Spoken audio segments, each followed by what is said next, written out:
10 ноября органы внутренних дел отметят свой профессиональный праздник. А уже сегодня в столице республики проходит торжественное мероприятие, посвященное этому дню. С нами на прямой связи сейчас находится наш корреспондент Сергей Михедов. Сергей, расскажи, где проходит мероприятие и кто принимает в нем участие? Да, Кристина, добрый вечер. Мы сейчас находимся в Доме дружбы народов имени Кулаковского. И здесь буквально пару минут назад началось торжественное мероприятие, посвященное Дню полиции. Ну, я сразу отмечу, что этот праздник отмечается очень давно, еще с 17 века, а в этом году якутская милиция отмечает 101 год со дня основания. Ну что ж, сразу расскажу, с чего началось мероприятие. Всех, кто сюда входил, в холле встречали курсанты.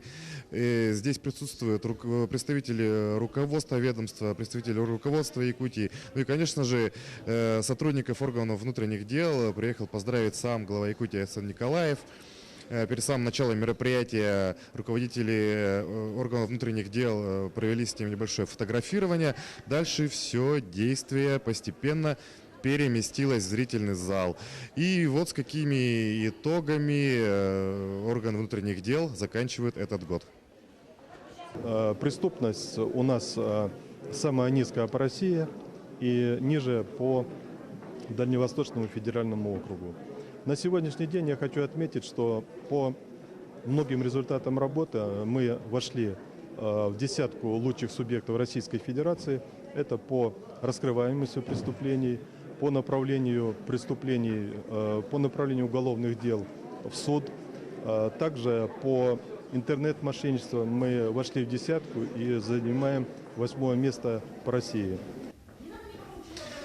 Но в ходе самого торжественного мероприятия прозвучат поздравления от официальных лиц, также будут вручены награды сотрудникам и ветеранам ведомства, ну и, конечно же, прозвучат праздничные выступления от артистов нашей якутской эстрады. Кристина, тебе слово.